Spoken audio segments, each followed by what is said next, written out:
ওই যে বরিশাল বাড়ি এক বেডার কষ্ট হইতেছে। কোন দেশে বাড়ি? বরিশাল থেকে হঠাৎ করে মুসলমান রওনা দিছে, বাতিজায় তাকে গুলশান আভিজাত্য এলাকায়। চিন্তা করতেছে বাতিজার বাসার থেকে একটু বেড়াইয়া আইগা, গ্রাম আর ভালো লাগে না। এখন সদরঘাটে নাইমা গুলশানের গাড়িতে উইটা আগেও কয়েকবার বেড়াইয়া গেছি। এখন বাতিজার দরওয়াজার সামনে বিকালবেলা গিয়া নামছে, নাইমা গিয়া দেখে বিরাট বড় একটা তালা। বাতিজার মোবাইল নাম্বারও নাই, ঠিকানাও জানা নাই। এই বেচারা রাতের বেলা জার্নি করিয়া লঞ্চে উইটা যখন সদরঘাটে সকালবেলা নামছে, সারাদিন পার করিয়া বাতিজার ঘরের দরওয়াজার সামনে গিয়া দাঁড়াইয়া গিয়া দেখে বড় একটা তালা, ভিতরে কেউ নাই, আটকাইয়া কই জানি চলে গেল। এই বেচারার পকেটের দিকে তাকাইয়া দেখে যেই টাকা আছে এই টাকায় দুপুরের খানাও হইতো না। বৃদ্ধ মানুষ, পেটে বড় ক্ষুধা, ক্ষুধা লইয়া খালি ঘুরাঘুরি করতেছি। করতে করতে করতে করতে এক হোটেলের সামনে গিয়া দাঁড়াইছে। হোটেলের ম্যানেজার নজর দিছে, ও মুসলমান মেসির নজর দিয়া খালি ডাকতেছে, আসেন আসেন, ভালো ভালো খানা আছে, কই মাছের ভাজা আছে, চিংড়ি মাছের বুনা আছে, ইলিশ মাছের ভাজা আছে, কবুতরের গোশত আছে, চড়ুই পাখির গোশত আছে। কিও ঠিক নিও? ডাইকা ডাইকা খালি কয় ভিতরে আসেন। চাচায় ডাক দিয়া কয়, কি রে পকেটে টাকা নাই, মানুষ এত আদর করতেছে কেন? ম্যানেজারেও ডাকে, মেসিয়ারেও ডাকে, ভালা ভালা খানা আছে, গরুর গোশতের বুনা আছে, সব কিছু আছে, ডাকে কেন? এখন দরওয়াজার সামনে গিয়া দাঁড়াইছে, গেটের সামনে দাঁড়াইছে, কয় চাচা আসেন, খানা রেডি আছে। চাচায় আল্লাহর নাম রে ভিতরে ঢুকা গিয়া মুসলমান হাত ধুইছে হ্যান্ড ওয়াশ দিয়া, ধুইয়া যখন সামনে আসছে, মেসিয়ার ডাক দিয়া কয়, চাচা এই লন টিস্যু পেপারটা হাত মোছেন, বসেন টেবিলে। সুন্দর করে টেবিলটা মুইসা দিয়া খানার প্লেটটা সামনে দিয়ে কয়, চাচা কি খাইবেন? কয় যা যা আছে, কালকা রাত্রে খানা খাইছি, আজকে সন্ধ্যা হয়ে গেছে, পেটে কোনো খানা নাই, বড় ক্ষুধা, কি খাওয়াবি বাতিজা? তাড়াতাড়ি করে খানা লইয়া দিছে ভর্তা বাড়তে দেওয়ার পরে এক প্লেট খাইছে। এইবার খানা আনা শুরু হয়েছে, চিংড়ি মাছের বুনা, ইলিশ মাছের ভাজা, কই মাছের বুনা। আনতে আনতে দেরি হয় না, সাবার করে ফালায়। পরে আনলো গিয়া গোশত খাওয়া শেষ। সর্বশেষ ডাক দেখে, চাচা আর কি খাইবেন? কয় আর কি আসি, কয় আগেরটা মজা আসিল, আর এক প্লেট গরুর গোশত আন, দেশি মুরগির রান লইয়া। এখন চেহারা শুরুতের দিকে মেসিয়ার তাকাইয়া কয়, এই বেটায় যেই খানা শুরু করছে, খাইতে খাইতে হোটেলটা খাইয়া বালাই বটে আসেনি, যেমনে খাওয়া শুরু করছে বেটা আসেনি। এখন তো ভালো করে খাওয়ার যখন লাস্টের দিকে আইছে, সাবান ডাক বয়ে দিয়ে কয়, চাচা হাত দোন, টিস্যু নেন, তাওয়াইল্লা নেন। কয় আর কি আছে? কয় 7 আপ। কয় এটা খাইলে কি হয়? কয় 7 আপ মানে ওপরে, 7 মানে 7, যা খাইছেন 7টা ডেকুর দিয়ে সব হজম হয়ে যাইব। কয় তাড়াতাড়ি আনবেটা। 7 আপ যখন দিছে, খাওয়া দাওয়া শেষ, ম্যানেজার ডাক দিয়ে কয়, মেসের দিকে আয়, চাচায় কি খাইছে? কয় খাইতে খাইতে কিয়ামত করে লাইছে। সোতাই দিয়ে অনার ধরে না, বর্তার তালিকাও বড়, মাছের তালিকাও বড়, গোশতের তালিকাও বড়, খাইতে খাইতে কিয়ামত। কয় চাচা নেন সোতাটা। কয় বাতিজা মালি হাজাল কিতাব, এইটা আবার কি এর সোতা দিলাম, এইটা আবার কি দিলাম বাতিজা? কয় চাচা হোটেলে খাইলে বিল দেওয়া লাগে। চাচা ডাক দিয়া কয়, তোমরা আমার আদর করে ভিতরে ঢুকাইলা, খানা খাওয়াইলা, আবার কিসের বিল যাও? আমার বাতিজারে পাই নাই, টাকাও সাথে নাই। ওই মুহূর্তে ম্যানেজার ডাক দিয়া কয়, ভিতরে রমন লইয়া যাইগা, ভিতরে রমনিয়া বাইন্দা তো জালি বেতরা লইয়া আস্তে আস্তে সাইজ করা শুরু কর, যতক্ষণ না টেকা না আনবে সারাসারি নাই। হাসরের কঠিন ময়দান আল্লাহ ডাক দিয়ে বলবে, এ বান্দা এত নিয়ামত খাওয়াইলাম, এত খানা দিলাম, এত সম্মান দিলাম, এত ইজ্জত দিলাম, বান্দা ওই নিয়ামত খাইয়া শুকরিয়া আদায় করলি না, হালাল হারাম বাজ বিচার করস নাই। ফেরেশতারা দর বালা করে পিটা, বাইন্দা পিটা, শীত করে কাইত করে পিটাইয়া জাহান্নামের আগুনে ফালা। ওই দিন বান্দা বলবে, কি করলাম রে, কি করলাম রে, কি করলাম, সোনার যৌবন হেলায় খেলায় ঘোয়াইলাম।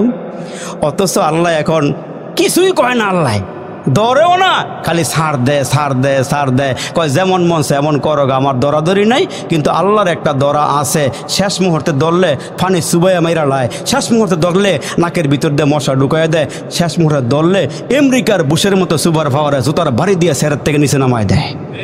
ঠিক কিনা জোরে কন?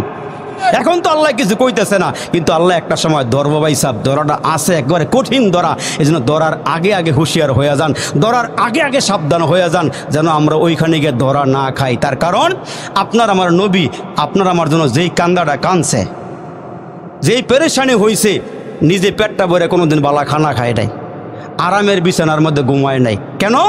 জিবরাইল আমিন একদিন আইসা বইলা গেছে আপনার উম্মতেরা জাহান্নামের আগুনে জ্বলব। ওই টেনশনে, ওই চিন্তায় নবীজি ভালো করে কোনোদিন খাইয়াও দেখে নাই, কোনোদিন ঘুমায়ও দেখে নাই। তো আম্মা জানের ঘরে, আয়েশার ঘরে মাঝে মাঝে রসুল যখন আসতেন, সিরিয়ালে যখন আসতেন, আম্মা জানা আয়েশা কয় আমি যত রাত্রি আমার চোখ খুলছে ছায়া দিয়ে আমার নবী আসমানের দিকে ছায়া রইছে। সুবহানাল্লাহ, জোরে কন মিয়ারা।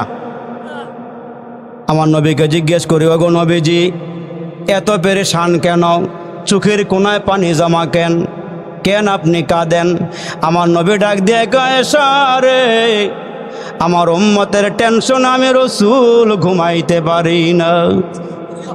এজন্য আপনার আমার পয়গম্বর যেদিন মৌতের বিছানায় পড়ে গেছে রে বন্ধু, মৌতের বিছানায় যখন পড়ে গেল, রসুল জ্বরে আক্রান্ত হয়ে গেল, বিছানার থেকে উঠতে পারে না। নবীজি যাওয়ার টাইম হয়ে গেছে, মালিকের দরবারে যাওয়ার সময় হয়ে গেছে। মুসলমান জিব্রাইল ফেরেশতা নবীজির কাছে আসছে। মালাকুল মউত ফেরেশতা সামনে দাঁড়ায়া দাঁড়ায়া সালাম দিচ্ছে, ঘরে ঢুকতে চাইতেছে। আমার নবী ডাক দিয়া কয়, ফাতিমা রে, ঘরের সামনে দাঁড়াইয়া, দরওয়াজার সামনে দাঁড়াইয়া কে সালাম দেয়? মাগো গিয়ে একটু দেখো কে সালাম দেয়। ফাতেমা ডাক দিয়া কে, বাবা দরওয়াজা খুলিয়া তাকায়া দেখলাম এই লোকটা মক্কা মদিনার কোন মানুষের সাথে সম্পর্ক নাই, পাও হইল জমিনে, মাথা হইল 7 আসমানের ওপরে।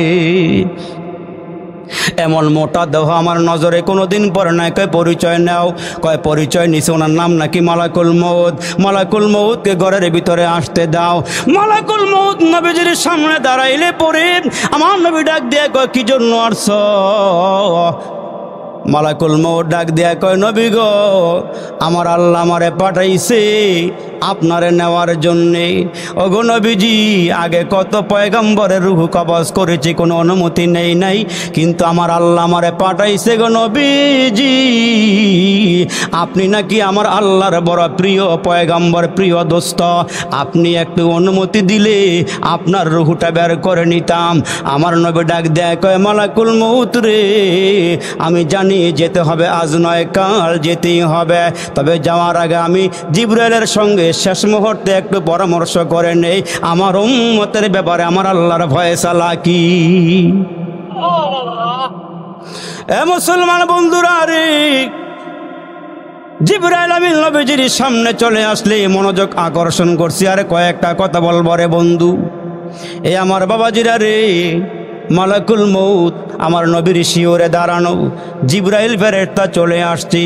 জিবরাইল কেমন নবী ডাক দেয় কয়, জিবরাইল, মালাকুল মউত আমার নেওয়ার জন্য আসছে, আমার মালিক নাকি পাঠাইছে। এরে জিবরাইল, আমার উম্মতের চিন্তায় আমি রাসূল দিনেও ঘুমাই নাই, রাতেও ঘুমাই নাই, কতদিন না খাইয়া কাটাইছি। আমার সামনে দিয়া যদি আমার উম্মতগুলোকে জাহান্নামের আগুনে জ্বালায়, বাবা যেমন সন্তানকে সামনে দিয়া কেউ আঘাত দিলে নিয়ে গেলে, বাবা যেমন মা যেমন সইতে পারে না, আমার সোনার গায়ের ঘটনা বলছি রে বন্ধু। সন্তানকে যখন পুলিশে ধরছে নিয়ে যাওয়ার জন্যে, মা পুলিশের পায়ে ধইরা ডাক দেখে, বাবা আমারে নিয়ে যাও, আমার পোলারে নিও না। যখন কথা শোনা নাই রে বন্ধু, বারবার বারবার রিকোয়েস্ট করতেছে, আমার সন্তানরা রেখে যান। পুলিশ যখন সন্তানটারে টান দিয়া গাড়িতে উঠাইছে, মহিলা একটা চিৎকার দিয়ে বেহুশ হইয়া জমিন থেকে, দুনিয়া থেকে বিদায় হয়ে চলে গেছে। সন্তান রে বা মা কেমন মায়া করে, কেমন মোহাব্বত করে। আমার আল্লাহ ডাক দিয়া কয়, নবীজি গো, আপনি নিজের জন্য কোনোদিন আমারে কোনো কিছুই বললেন না, শুধুমাত্র কেবলমাত্র উম্মত নিয়ে আপনি টেনশন চিন্তা করেন। এ জিবরাইল, তাড়াতাড়ি করে মাবুদের দরবারে চলে যাও। আমার মাবুদ আমার উম্মত নিয়ে কি ফিকির করে আমি একটু জানতে চাই। জিবরাইল আমার আল্লাহর দরবারে চলে গেলে আমার মাবুদ মাওলা ডাক দিয়া কয়, জিবরাইল রে, আসার সময় হয়ে গেছে, আমার বন্ধু আমার নিকটে চলে আসবে। আমার বন্ধুকে বলো কোনো যেন চিন্তা না করে, আমার বন্ধুরে একটা সংবাদ জানাইয়া দাও, আমি আমার বন্ধুরে যেমন ভালোবাসি, বন্ধুর উম্মতরে আমি আল্লাহ তেমন ভালোবাসি। আমি আমার বন্ধুরে যেমন ভালোবাসি, বন্ধুর উম্মতর আমি আল্লাহ তেমন ভালোবাসি। আমার বন্ধুরে বলিয়া দাও, আমার বন্ধুরে কইয়া দাও, আমার বন্ধু আমার দরবারে চলে আসবে। আমার বন্ধুর উম্মতগুলোকে আমি আল্লাহ আমার বন্ধু যেমনে দেখা রাখছে, আমি কিয়ামত পর্যন্ত আমার বন্ধুর উম্মতগুলোকে তেমনি করে দেখা রাখবো। আর আমার নবীর উম্মতের একটা সুযোগ আছে, এরা যখনই গুনাহ কইরা হাত বাড়াই আমার দরবারে কাঁদেবে, আমি আল্লাহ গুনাহ খাতাগুলো মাফ করে দিব, আমি এদেরকে মাসুম বেগুনাহ নিষ্পাপ বানায়া দিব। মুসলমান ভাইরা, এজন্য পয়গম্বর আরবি ডাক দিয়ে উম্মতের রে, মরণের আগে আগে সাফ হইয়া কবরে আইসু। যেমন আমার নবীজি অন্তিম মুহূর্তে যখন শুয়া পড়ছে, বেলালকে ডাক দিয়ে কে বেলাল রে, আয় আয় আমার সামনে আয়, আমার মনে হয় আমি চলে যাব রে। মদিনার গলিতে গলিতে ঘুইরা ঘুইরা আমার সবগুলো সাহাবীকে আমার সামনে নিয়ে আসু, আমি ইন্তেকালের আগে একটা নজর সবগুলো উম্মতরে দেখা যাইতে চাই। জিবরাইল আমিন মুহূর্তের মধ্যে, হযরতে বেলাল মুহূর্তের মধ্যে মদিনার গলিতে গলিতে দৌড়ায় রে বাবা। দেখো না বিশ্বনবীর মায়া মোহাব্বতে একটা ফোঁটা চোখের পানি বের হয়নি, দিলটা নরম হয়নি রে বন্ধু। তোমার এই চোখের পানি রে হাসরের কঠিন ময়দানে আমার নবীর কিনারায় তুমি উম্মতরে পৌঁছাইয়া দিবে। এরে আমার বাবাজি, নবীজির সামনে মুহূর্তে সাহাবীরা চলে আসছে। আমার নবী ডাক দিয়ে কে উম্মতেরা রে, এরে আমার সাহাবীরা রে, তোমরা যেহেতু আল্লাহর ঘর মসজিদে আসছো, 2 রাকাত নামাজ আদায় করো, তারপরে আমার সামনে আইসা বসো। আমার নবীজির সামনে সাহাবীরা আসছে, নামাজ সমাপ্ত করে নবীজির সামনে আইসা বসলে আমার নবী ডাক দিয়ে কয়, সাহাবীরা রে, আমার কিছু কথা শোনো। তোমাদের মধ্যে আমি কিছু জিনিস রেখে গেলাম। আমি মেসওয়াক করাকে মোহাব্বত করি, মেসওয়াক করাকে পছন্দ করি। তোমরাও গাছের ডালা দিয়ে মেসওয়াক কইর। এই আমার উম্মতেরা ভালো করে শোনো, কাজের লোকের সঙ্গে তোমরা খারাপ আচরণ করিও না, বিবির সঙ্গে খারাপ আচরণ করিও না। আমার নবী ডাক দিয়া কয়, আমার আল্লাহ আমারে পাঠাইছি, ও ইন্নাকা আলা খুলুকিন আযীম, আমাকে আল্লাহ উত্তম চরিত্র দিয়া দুনিয়াতে পাঠাইছে। তবে শুনিয়া রাখো গো, আমার একটা কথা শুনিয়া রাখো। সেই কথাটা হইল, সবাই কানগুলো খাড়া করো, আমার দিকে তাকাও। আমার একটা কথা হইল, তোমাদের সঙ্গে মক্কায় জীবনযাপন করেছি, মদিনাতেও জীবনযাপন করেছি। আমি রাসূল তোমাদের সাথে চলতে গিয়া যদি কাউকে কোনো দুঃখ দিয়া থাকে, ব্যথা দিয়ে থাকে, আল্লাহর হস্তে এই মজলিসে আমারে মাফ কইরা দিও,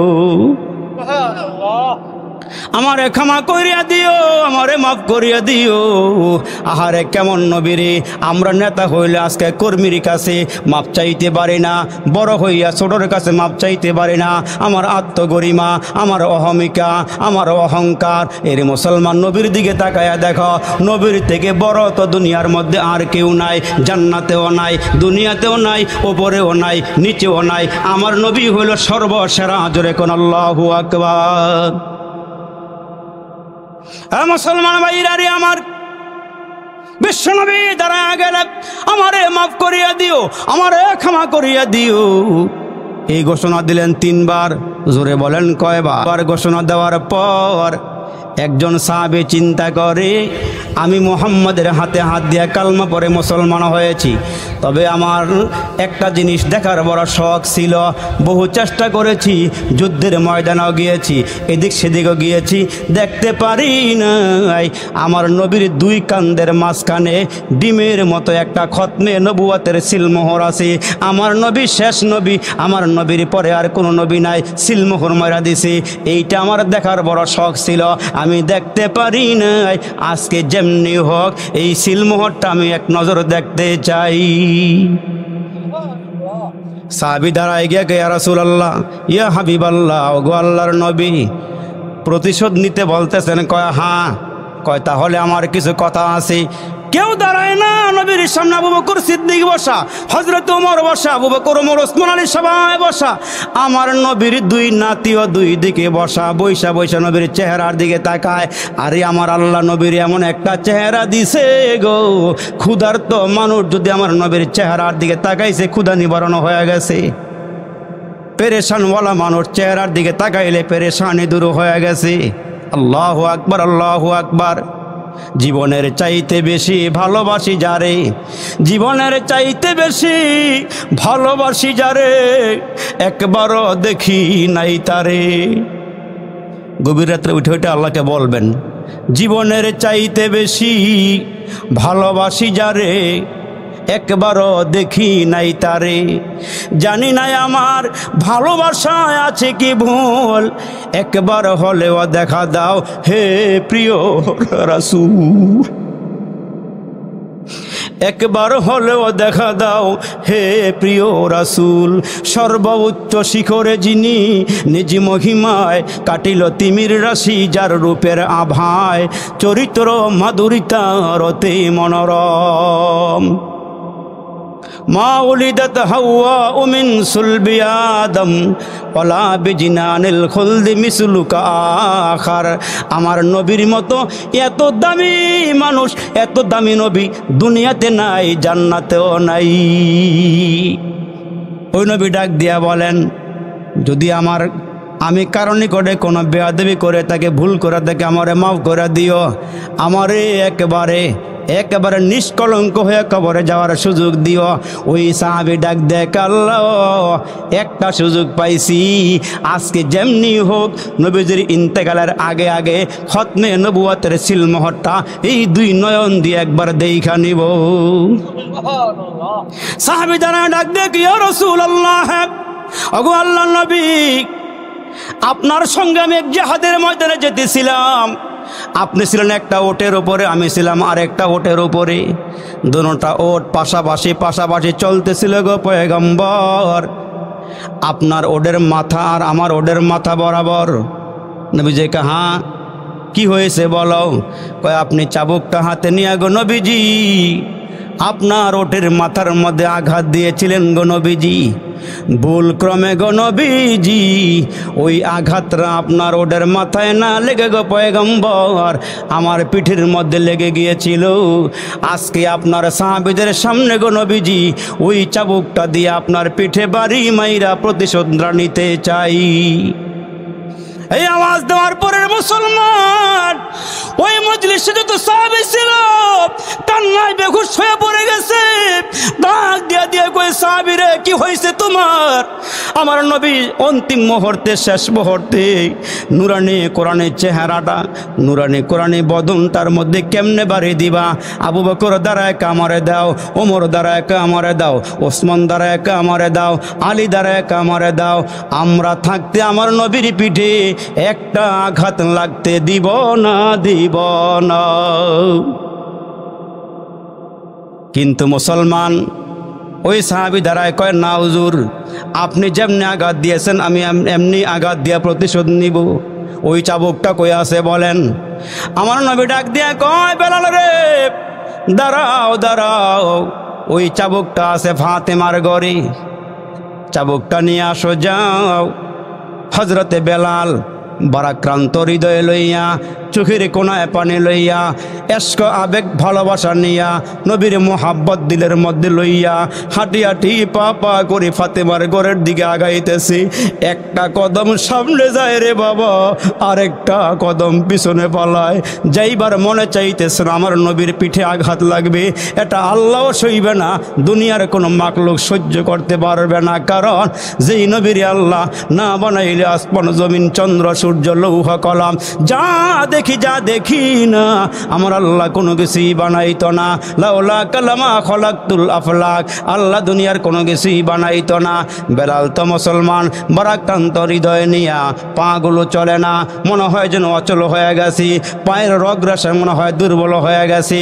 হাঁটি হাঁটি পা পা করে আস্তে আস্তে করে ফাতেমার ঘরের দরওয়াজার সামনে গিয়ে দাঁড়াইয়া আওয়াজ দিছে, ফাতেমা রে, তোমার ঘরের মধ্যে নাকি আমার নবীর রাখা একটা চাবুক আছে? কয়, হ্যাঁ আছে। এই মুহূর্তে চাবুকের জন্য কেন আসছো? আমার নবী, আমার বাবা না অসুস্থ, বিছানার মধ্যে আমার বাবা পড়ে আছে, কি জন্য আসছো? ফাতেমা, আমার নবীজি এখন মসজিদে বসা, নবীজির সামনে সাহাবীরাও বসা। ঘটনা হইল এই রূপ। ফাতেমা ভিতর থেকে ডাক দেয়া কয়, বেলাল রে, ওই মজলিসে আমার দুইটা সন্তান হাসান হোসাইন নাই রে? এ বেলাল, এটা কেমন সাহাবী? আমার বাবার শেষ মুহূর্তে পিঠে আঘাত দিয়া প্রতিশোধ নেবে, এটা কেমন সাহাবী?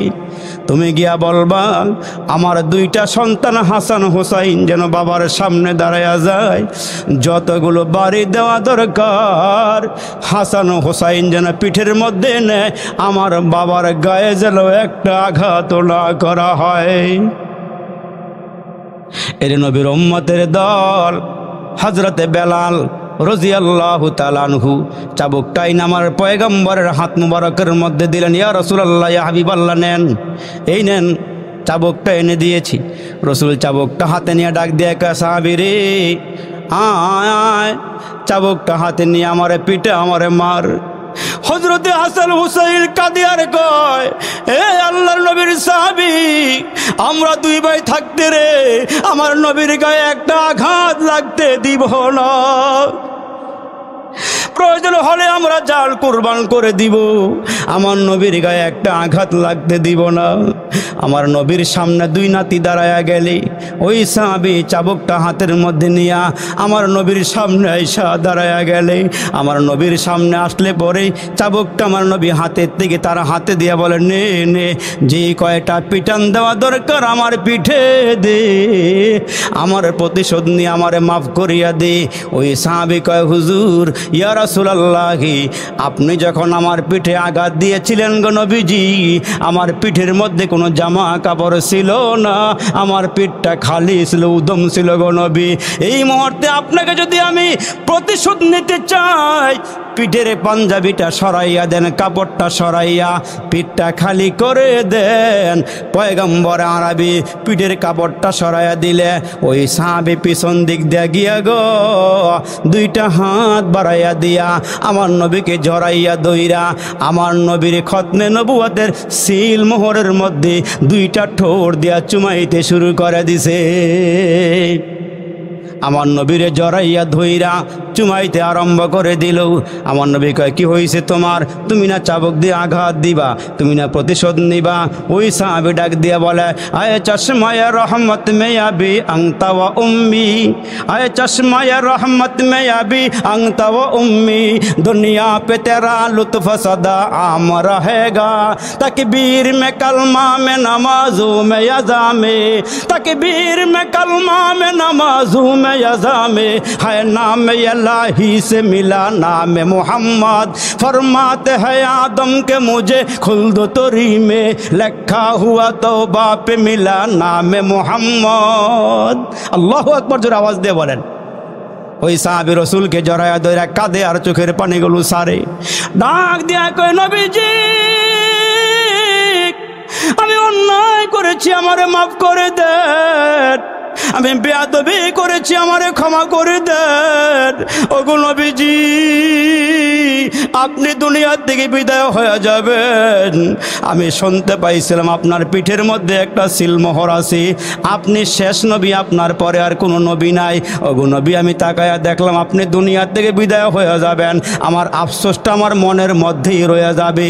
এই জন্য গো নবীজি, একটু ফন্দি করিয়া, একটু নাটকের মতো করিয়া আমি আপনার সিলমোহরটা দেখলাম, আমাকে আপনি মাফ করিয়া দেন।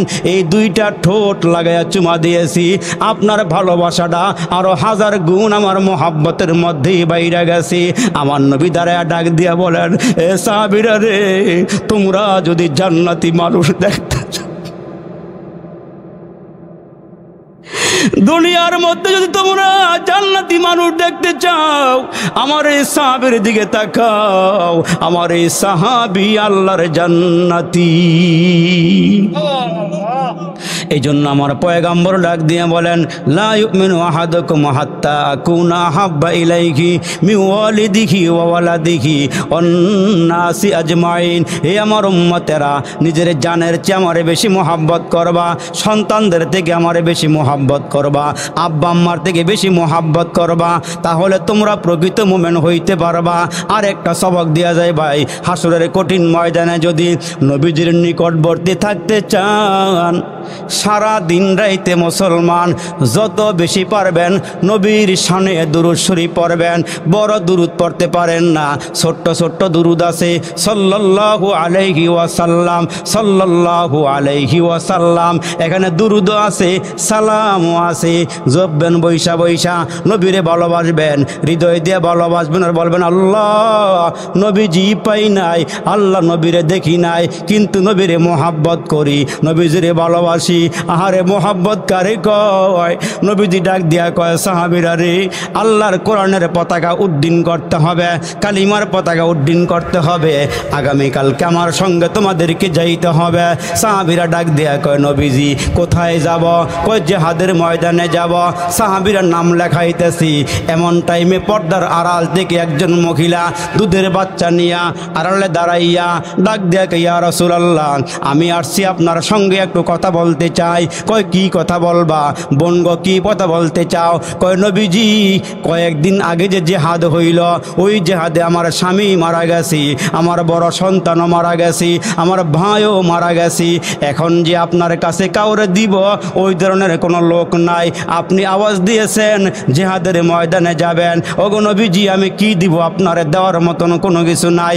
আমার এই 2.5 মাসের শিশু বাচ্চাটা আপনি আপনার সঙ্গে করে জেহাদের ময়দানে নিয়ে যান। নবীজি ডাক দেখে, বোন রে, 2.5 মাসের বাচ্চা দিয়া কি হবে? এইটা দিয়ে আমি কি করব? বাড়িতে নিয়ে যাও, বড় হবে, সে আবার জেহাদের ময়দানে যাবে।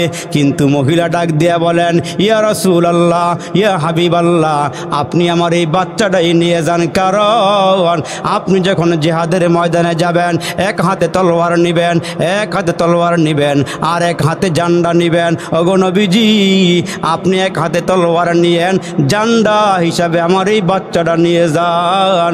ওগো নবীজি, কাফেররা যখন তীর মারবে, বল্লম মারবে, আঘাত দিবে, গো নবীজি এই আমার বাচ্চাটা তুইলা ধইরেন, এরা যখন তীর মারবে ওই তীরটা আমার সন্তানের বুক দিয়ে লাইগা পিঠ দিয়ে বের হয়ে যাবে, আমার সন্তানটা শহীদ হয়ে যাবে। হাসরের কঠিন ময়দান আমি যেন শহীদের মা হইয়া আল্লাহর সামনে দাঁড়াইতে পারি। ওগো নবীজি, আমি আমার বাচ্চাটি আপনারে বেশি ভালোবাসি, এজন্য মুসলমান ভাইরা আর বেশি লম্বা নয়, আর দুই একটা কথা বলবো রে বন্ধু। আল্লাহ পাক ডাক দিয়ে বলেন, গাড়ি পাইছো, বাড়ি পাইছো, সম্মান পাইছো, টাকা পয়সা পাইছো, এটা দুনিয়ার বাহাদুরি, দুনিয়ার সফলতা। কিন্তু শুনিয়া লও, তোমার দুনিয়ার সফলে আসল সফলতা নয়, পরকালের সফলতা হইল আসল সফলতা। উলাইকা হুমুল ফাইজুন, কামিয়াব কারা, সফল কারা? পরকালে আল্লাহর সামনে দাঁড়াইয়া হিসাব দেওয়ার পরে যারা জান্নাতি হবে এরাই হবে সফল। এর আগে সফলতা না, হাসরের দিন যদি আল্লাহর সামনে দাঁড়াই গিয়ে বলতে পারে যে আল্লাহ কিছুই আনবার পারি নাই, আল্লাহ কি নিয়ে আসব, কিছু নিয়ে আসতে পারি নাই, আল্লাহ যেমনে নামাজ পড়ার দরকার ছিল এমনি পড়বার পারি নাই, আল্লাহ যেমনে তোমার হুকুম পালন করার দরকার ছিল এমনি করবার পারি নাই, আল্লাহ কোনো রকম টুটাফাটা আমল লই আইছি। আল্লাহর কাছে যদি আমরা অনুনয় বিনয় করে বলতে পারি, কাগজে মিনতি করে বলতে পারি, হয়তো আল্লাহ মাফ করে দিব। কিন্তু আল্লাহ বলেন, বান্দা এই দুনিয়াটা হইল তোমার জন্য খেতি স্বরূপ, দুনিয়াটার মধ্যে ফসল লাগাও, ফসল লাগাইলে গাছ রোপণ করো, ওইখানে আইসা জান্নাতে আইসা ফল বক্ষণ করতে পারবা। এই জন্য মুসলমান সময় কিন্তু নষ্ট হয়ে যাইতেছে।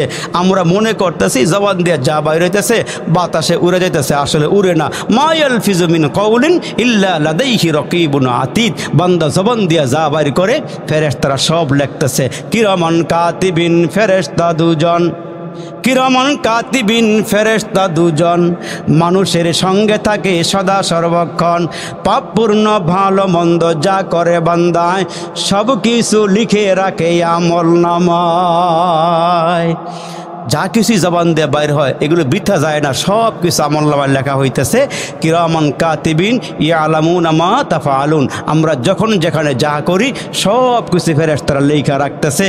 মনে করেন না ছাড় দেওয়া হবে, আল্লাহ বলেন বান্দা ছাড় দেই, কিন্তু আমি আল্লাহ ছেড়ে দেই না, আমি আল্লাহ ছাড় দেই ছেড়ে দেই না, আমি আল্লাহ ধরব তখন যখন তুমি আমার কাছে আসবা। এই জন্য একটা জগতের নাম হলো ইহজগৎ, আরেকটা জগতের নাম হলো পরজগৎ।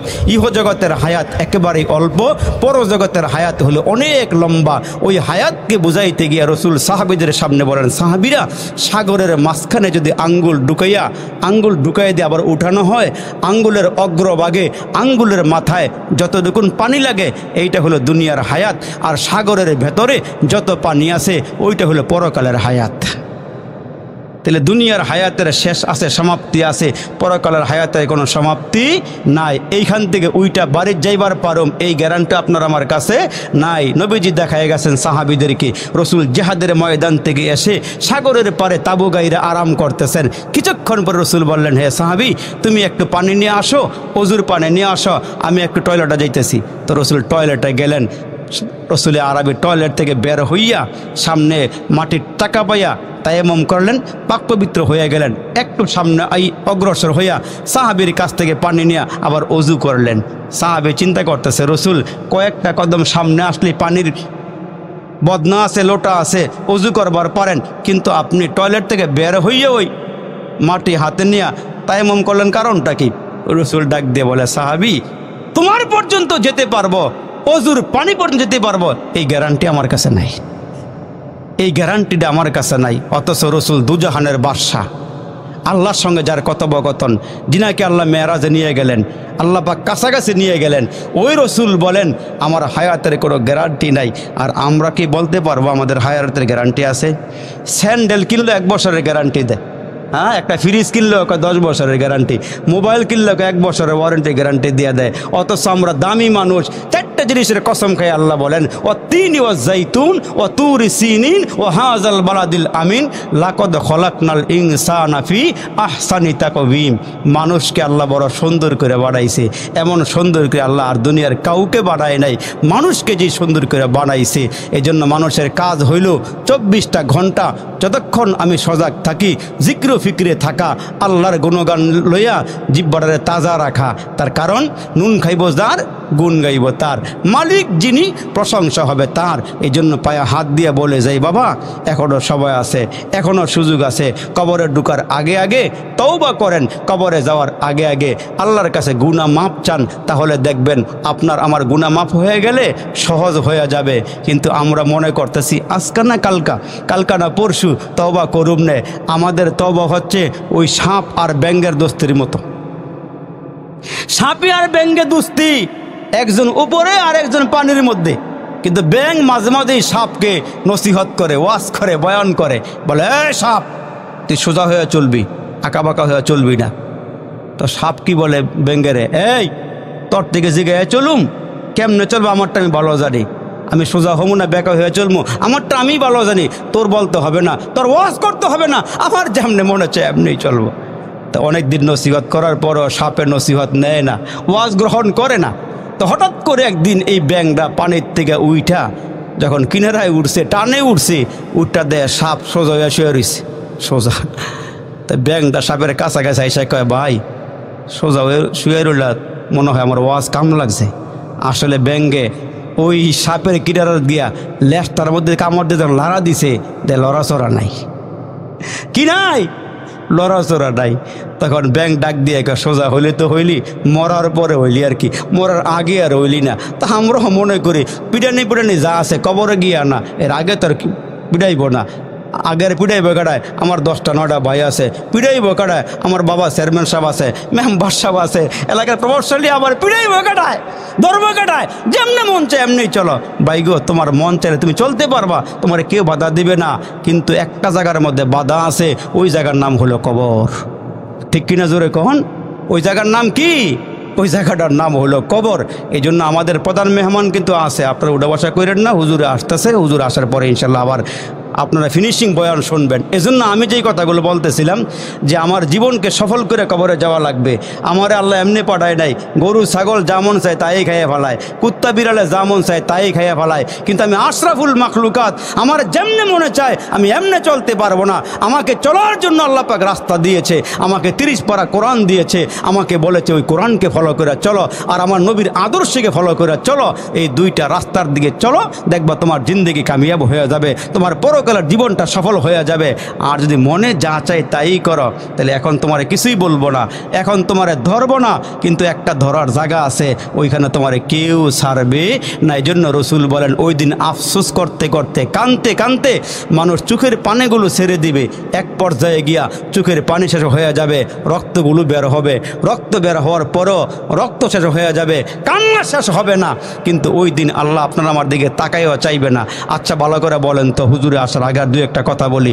যখন দেখবেন আপনার আমার বিবি, আপনার আমার মা যখন কোনো কাজ করতে যায় ঘরের মধ্যে, মনে করেন চাউলের বস্তা ঘরে একটা আনছেন, আইনা বলছেন বিবি এগুলো ঢাইলা কুলা দিয়া ঝাইরা ড্রামের ভিতরে ঢুকাও। তা ড্রামের ভিতরে ঢুকাইতে গেলে দেখবেন ছোটো ছোটো বাচ্চারা মার কাজে খুব ডিস্টার্ব করেনি, চাউল লয়ে খাবলা দিয়ে একটা বাইরে ফেলায়, কিছু ঘরের ভিতরে ফেলায়, তখন মা মাঝে মাঝে ধমক দেয়, খালি কাজে ডিস্টার্ব করস।